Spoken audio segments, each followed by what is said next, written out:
So, hello and welcome to another edition of the Unorthodox Moves of God, another teaching, another lesson. I am Zakiya Monique, Master Relationship Strategist, Transformational Speaker, Bestselling Author, Killer Connections. And today we are looking at some unorthodox moves of God.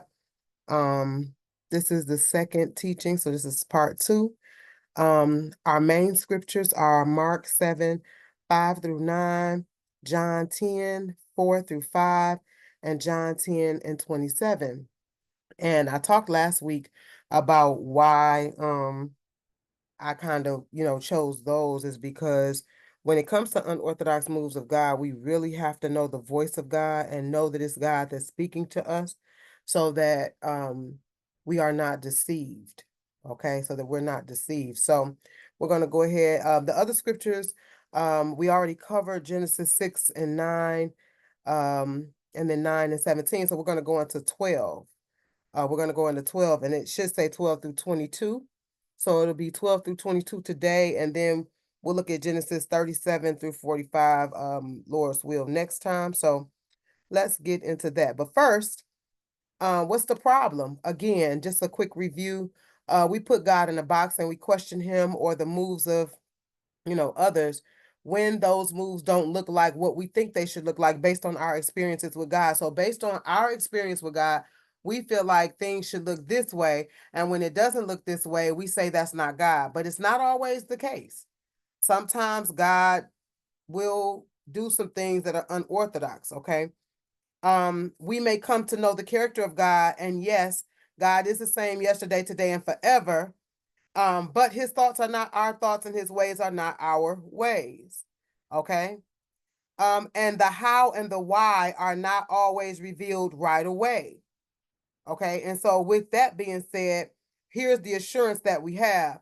But when God makes a move that may question, you know, like, is this really him? Like, is this really God? Like, if when he makes a move like that, he always brings revelation for why it needed to happen at the end. So God always reveals toward the end or at the end that, oh, this is why. So that was God. And so we see a thing come together in a way where we know it's God. So at the end of it, we're like, oh yeah, that's God. Okay. Oh yeah, that was him. Okay. Um, this brings vindication to the ones that were obedient but ridiculed, because quite often, in many of these stories, we will see that a person was ridiculed. A person was, like we talked about Noah. Noah was ridiculed, right? People laughed at him. You're building a boat for a flood. What? So, I think it was somewhere like 75 years or something like that. So just imagine how long he was ridiculed and how long, people, just really dogged him out until it started to rain, right? And so they said somewhere around 50 to 75 years it took him to build the boat. And all that time he was ridiculed. And so we have to be mindful that, hey, um, while, when we're obeying these unorthodox moves, when God tells you build a boat, it's going to rain, stock up food, it's going to be a famine one day, especially when it's never been one, it's hard because you're like, God, are you sure? Did I hear you right? Imagine the amount of times when Noah must have doubted himself. Like, did I hear you right, God? Because it ain't rained, it ain't flooded, we don't see no signs of this. Um, so I can imagine how many times he just doubted himself, or how many times he wanted to believe those people that may have been, laughing at him, or thinking that he was crazy or whatever. How many times did he say, you know what, I don't know about this, no sign of rain, you telling me it's going to be multiple animals on here, I don't see all these animals. He's over 500 years old when he began building it. So it's like, like, God, are you sure, or am I sure? Did I hear you right? Because this doesn't seem like you, this doesn't seem like a move from you. But at the end of a thing, when it flooded, oh, now I see. Now I see why it had to be a certain cubic, measure. It had to be a certain type of wood, why it had to be a certain thing or whatever. Now I see why you told me to build this many levels and why you told me, because, okay, I got it now. So at the end of that thing, it brought vindication. It brought, vindication to Noah, who was obedient, who was ridiculed. It showed why it needed to happen that way, why he had to take so long building it, why it had to be a certain measure, why it had to have a certain amount of levels. Why? Because you're going to be stuck in here for 40 days and 40 nights and da da da da. And then after that, we got to wait for the water to subside. You're going to have to send out a dove, like all of this stuff. Okay. But it was a very unorthodox move because God didn't tell him, that after it rains 40 days and 40 nights, you're still gonna have to stay there. You have to wait for the dove. You have to do this. You got to do that. Like, he didn't tell him every bit of the story, but he told him enough to get started. Okay. So we just have to be mindful of that. Also, this is why we should obey no matter how ridiculous the assignment seems, because in our obedience, we don't know how it not only saves us, but benefits our family, because Noah was able to bring his whole family along. So just imagine if your obedience, or as our obedience, impacts our children, children's children, our families. You know what I'm saying? So sometimes our yes to God will actually benefit those around us. And this is also why it is important for us to remain in relationship with him so that we know his voice, even when the moves don't seem like him. So even when the moves don't seem like him, we know his voice and we're connected to him. So we obey anyhow. Okay. And that's what, I was getting at, that we have to know his voice. All right. So what does unorthodox mean? It is an adjective. It's a way to describe something, and it's not conforming to rules, to traditions, or modes of conduct as of a doctrine, a religion, or a philosophy, not orthodox, deviating from commonly accepted practices, commonly accepted beliefs. It's unconventional, it's non-traditional, it's maverick, it's iconoclastic, it is non-conformist, it is decadent. Okay. What is that saying? That's saying this don't seem like something you do. That's unorthodox. Okay. That's what unorthodox means. So we went over Noah and the flood last week. So this week we're going to look at the journey of Abram. Okay. Journey of Abram to Abraham. Okay. And so we're going to look at Genesis 12. And off the bat, I want you to tell me or jot down, what are some unorthodox things that you know just from your previous reading, not from what we're going to cover today, but just from what you know about Abram and Abraham. What I'm going to pause the recording, but I want you to take the moment, if you're listening, I want you to take a moment to stop and say, what are some of the unorthodox moves of God in this journey from Abram to Abraham? Take a few minutes to jot it down. I'm going to pause the recording for the live class, and then we'll be right back to it. Okay, one other thing. Okay, so we're going to start at Genesis 12. Okay, Genesis 12. When he tells Abram, get thee away from thy country, kindred, and father's house. If that's not unorthodox, I don't know what is. Because you immediately tell him, get up and leave the country that the only place you've known, leave the people that you've known, and leave the intimate people. Now, I did not find anything in my studies as to why he separated kindred and father's house, but I believe that it was because sometimes your kindred may not be your father's house as an immediate. So kindred can be your relatives, like your distant relatives. But to make sure he understood what God was saying, he said, get away from your land, get away from your kindred. So all of your relatives and your immediate family as well. So your father's house and all his people as well. Go away from everything you've ever known. If that's not unorthodox, what is? Because God is the one who gives us our family, right? We don't choose our family. We don't choose who we're kin to and all of that. And he told him to get up and leave. And not only did he tell him to get up and leave everything and every place he's ever known, every person that he's ever known, he also told him, I'll tell you where you're going later, pretty much. Go to a land that I'll show you. So he didn't even tell him where he was going. He just told him to get up and start moving. If that's not unorthodox, I don't know what is. You know, and let's stop and think about it for a moment. Up until this point, did God have to relocate anybody else to bless him? Because when he told Abram to get up and leave, he said, I'm going to make your name great. I'm going to make you a father of many nations. I'm going to do this. I'm going to do that. But did he have to do that for anybody else to bless him? So think about it. If you're Abram, you're like, well, why do I have to get up and leave everything and every place and everyone that I've known for you to bless me? You didn't have to do that for this person. You didn't have to do that for that person. As a matter of fact, he blessed and cursed Adam and Eve right where they were. He didn't have to get up and make their name, make their name. I mean, he didn't have to get up and make their location change or anything to bless or curse them. So Abram probably is like, so I got to get up and leave for you to do these things? Like, you're God. I don't have to do anything for you to bless me. Like, I can be right here, I could be over there. You can bless me whenever and however. So he's like, wait a minute, right? So that had to be difficult. That had to be difficult for him, because he's like, okay, is this really you, God? Because nobody else had to get up and move or go anywhere or do anything different for you to bless them. Okay, so that was one thing that was very unorthodox that stuck out to me, that I had read so many times before, but never looked at it that way. Never looked at it that way. But as I was reading, it certainly stuck out that way. Like, wait a minute, he never had to move anybody else.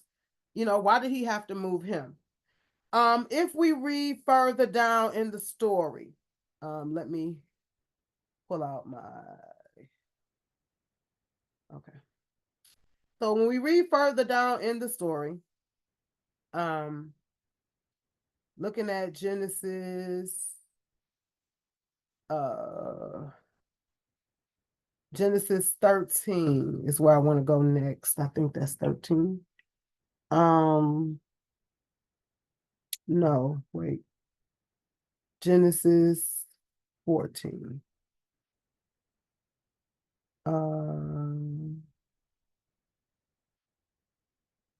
Okay, so I want us to remember that God made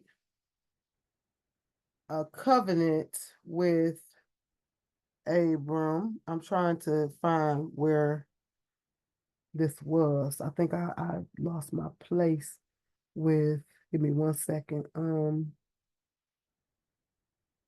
I was reading in different versions. Sometimes when you read in different versions, you'll get twisted up with so the next point that I want to make is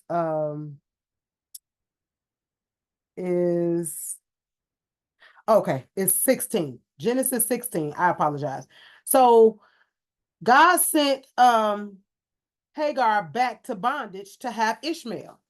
That was a very unorthodox move. So what happened is, if we go to Genesis 16, 16:1 says, now Sarai, Abram's wife, had bore him no children. She had a female Egyptian servant whose name was Hagar.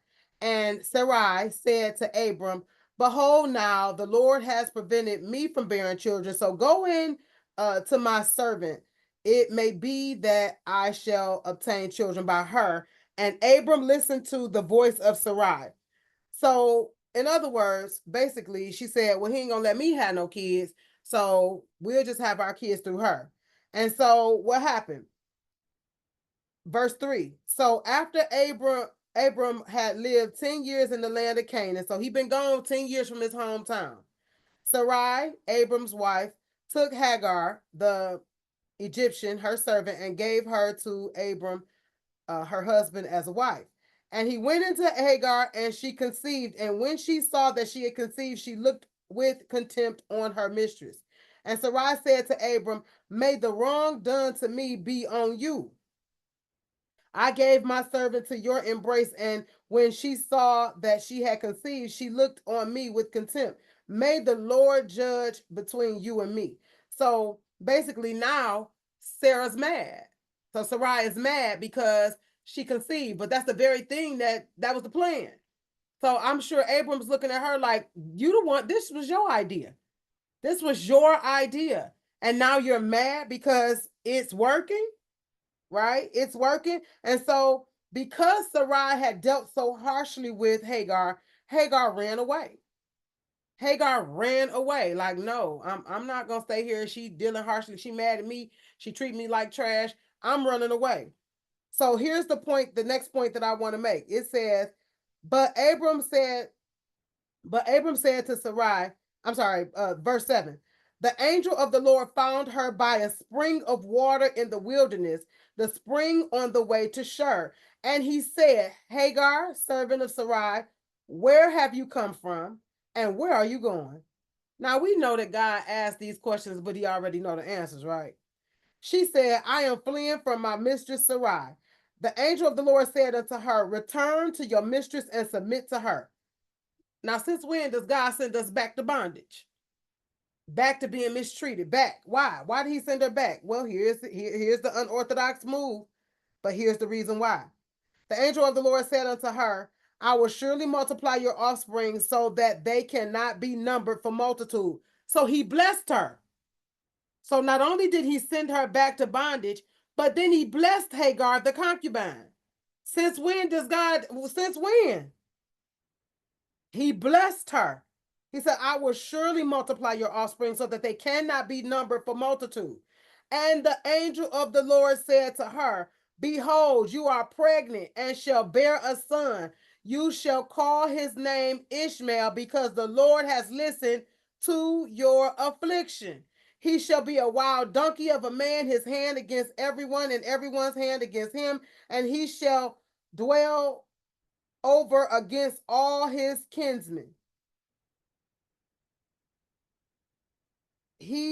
So she called the name of the Lord who spoke to her, you are a God of seeing, for she said, truly have seen him who looks after me. And Hagar did what? Bore Abram, she went back and bore Abram a son, and that son was Ishmael. And Abram was 86 years old when Hagar bore Ishmael to Abram. So God did a very unorthodox thing when he sent Hagar back to bondage to have Ishmael. And God blessed Hagar. That was another unorthodox thing. When did we ever hear of him blessing a concubine or blessing, in this time, before this time? He didn't. He didn't. But he knew that Hagar was only being obedient. She was only being obedient. She wasn't wrong. She was only being obedient. She didn't know. She didn't know that, Sarah was going to be upset with her. She did what she was told. And so in our obedience, God protects us and covers us. Right? He protects us and he covers us. Okay? So then we move over to the 17th chapter. And in the 17th chapter, there's another unorthodox move of God where God changes Abram's name to Abraham and Sarai's name to Sarah. So now we have Abraham and Sarah. So in Genesis 17:5, Abram becomes Abraham.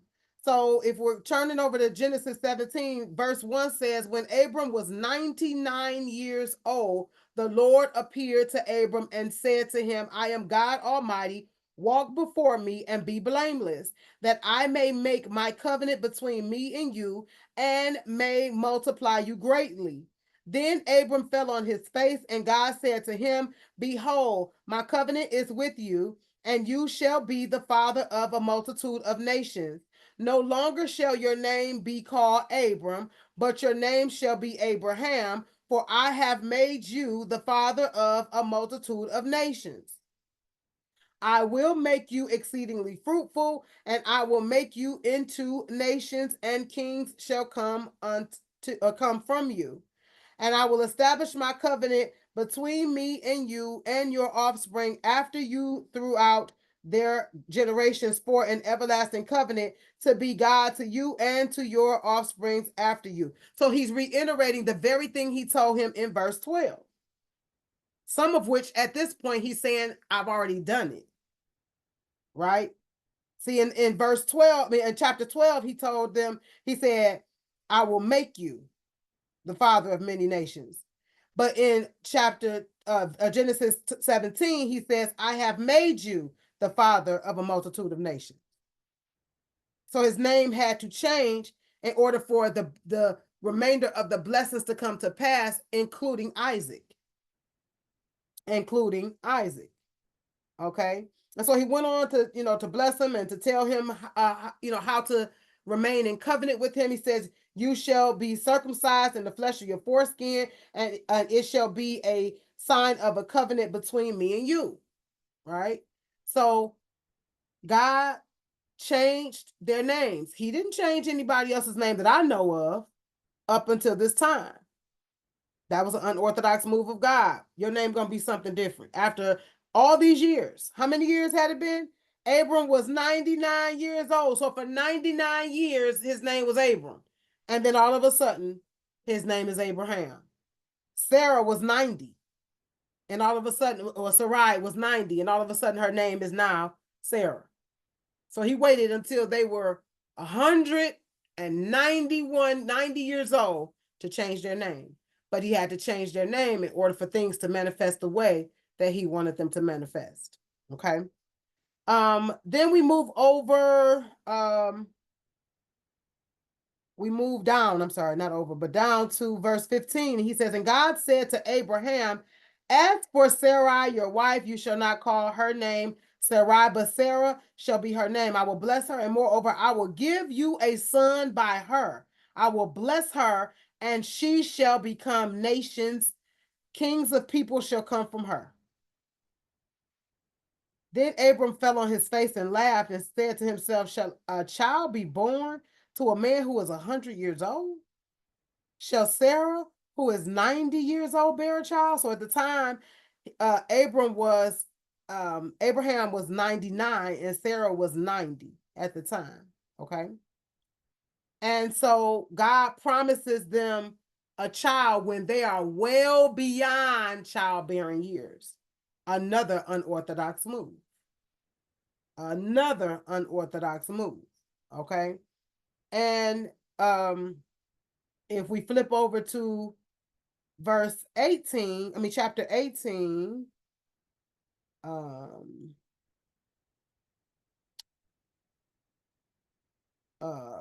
before we go to chapter 18, the next was God negotiated with Abram. So before we get to the birth of Isaac, another unorthodox thing that I think, really stuck out to me was God negotiated with Abraham. So in the Genesis 18, Abraham interceded for Sodom.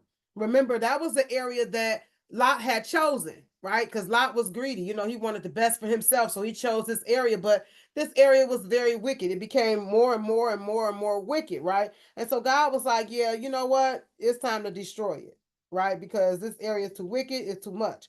And so when Abraham realized this, he wanted to intercede because Lot was there, because of Lot. And so he went to God and he said, listen, if we can find 50 righteous, will you then, not destroy it? Will you spare it? And God said, yeah, if I can find 50. Then he said, well, if you can find 40, 45, will you spare it? If you can find 40, if you can find 30, if you can find 20, like he went all the way down, right? All the way down. If you can find 10, God had not negotiated with nobody else. As a matter of fact, when he went to the Garden of Eden and they hadn't done right, it was a wrap. Like, he gave them their punishments, like boom, boom, boom. Adam, this is your punishment. You're going to have to work. You're going to have to work the ground. You're going to have to work hard. Eve, this is your punishment. You're going to have enmity between, snake, you're going to have to crawl on your belly for, forever. Like he gave them, it wasn't no negotiation. It was no negotiation.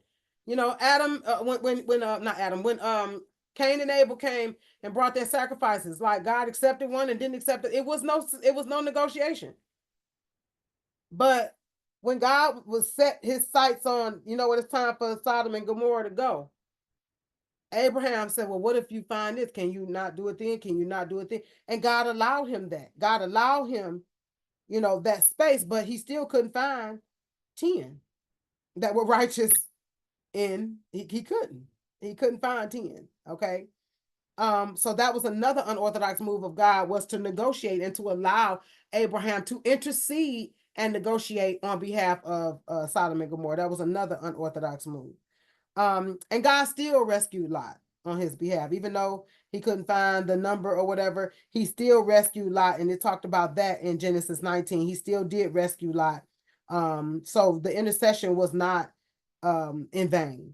Okay, because most people say, well, he interceded, but was it in vain? No, because he still was able to save Lot, which was his whole reason for interceding in the first place, was to save Lot. Okay. And God did destroy Sodom. He did destroy it. And went from there. So, the next thing that was unorthodox, very unorthodox, was God reversed the punishment of the house of Abimelech. So in Genesis 20, Abram had lied again. He had lied again and told, Abimelech and everybody there that Sarah was his sister, and instead of his wife. He didn't tell them that that was his wife. And so, God had cursed Abimelech's house with barrenness, as a result of him taking that wife. And Abimelech is like, hey, whoa, what's going on here?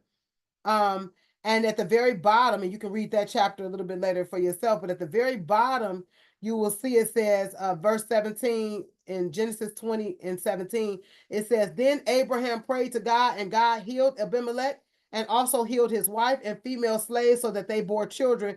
For the Lord had closed all the wombs of the house of Abimelech because of Sarah, Abraham's wife.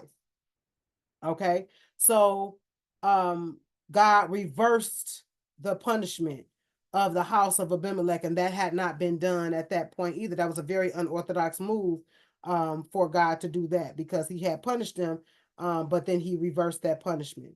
So that was an unorthodox move of God as well. So moving over to 21, now we're at the birth of Isaac.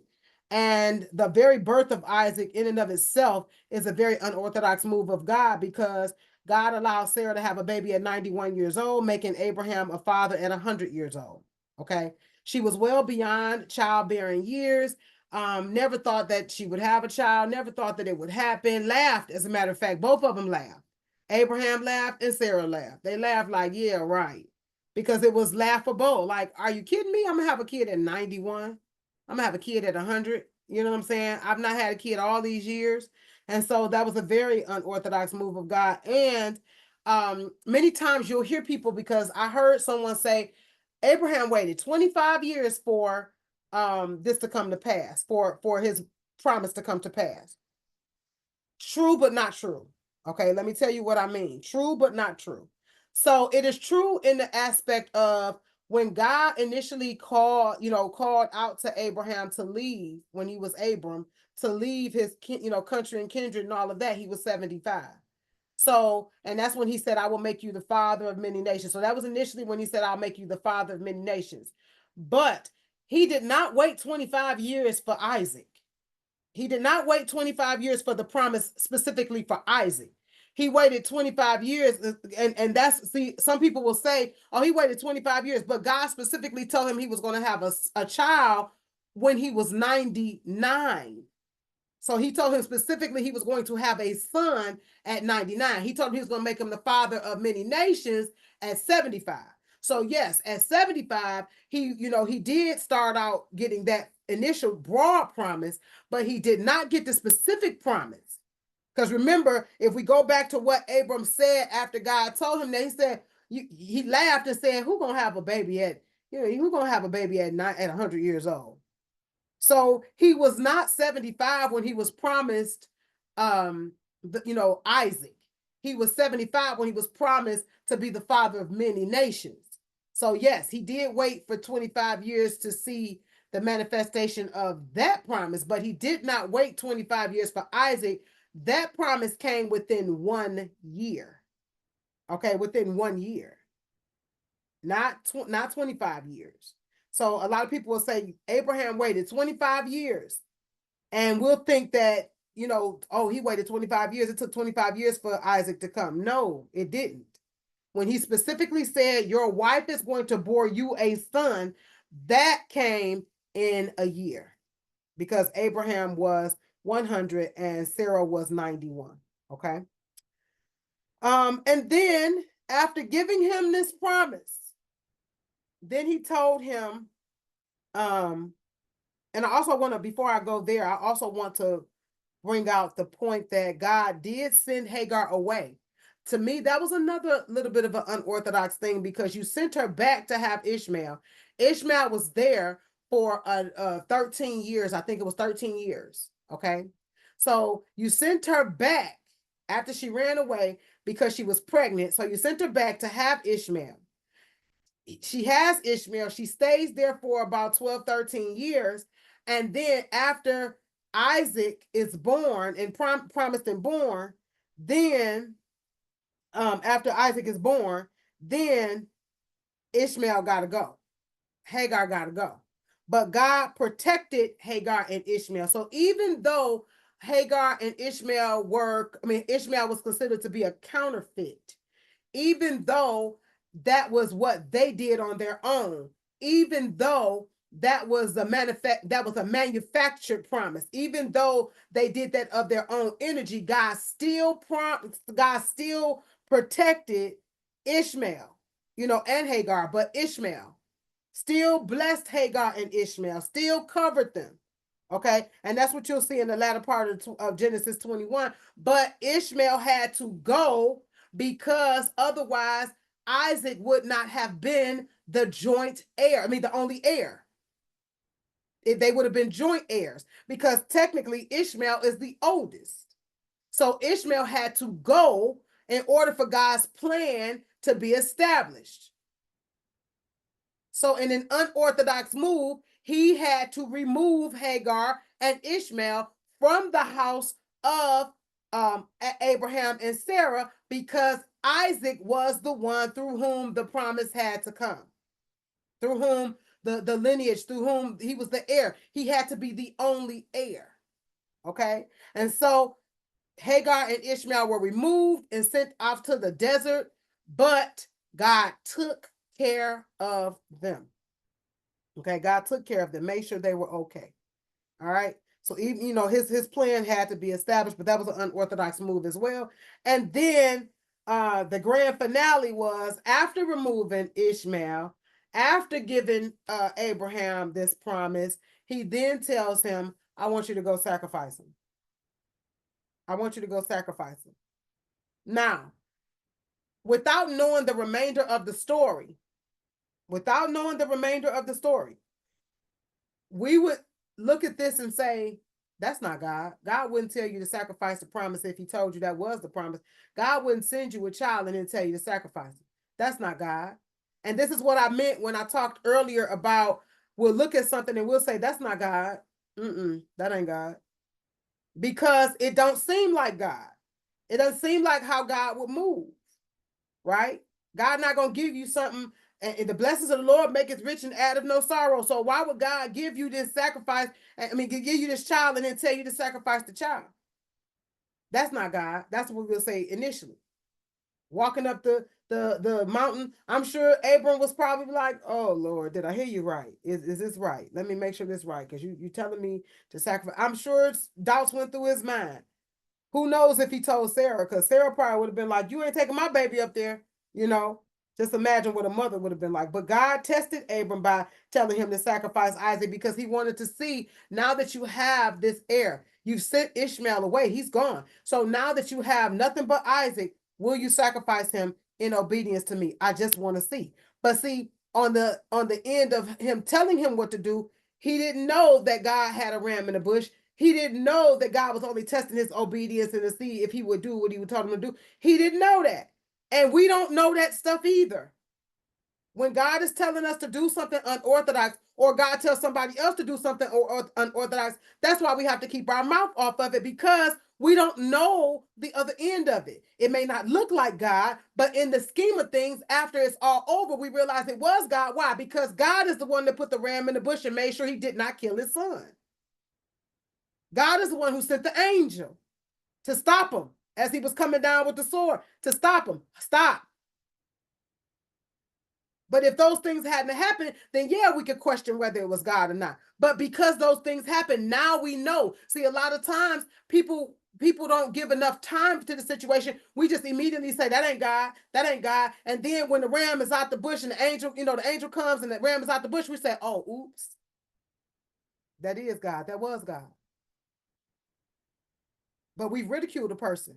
It's too late, right? It's too late. We've talked about Noah. It's too late when it started raining for us to say, we my bad, Noah. My bad, you was right all the time. My bad. Because we talked about him for 50, 75 years.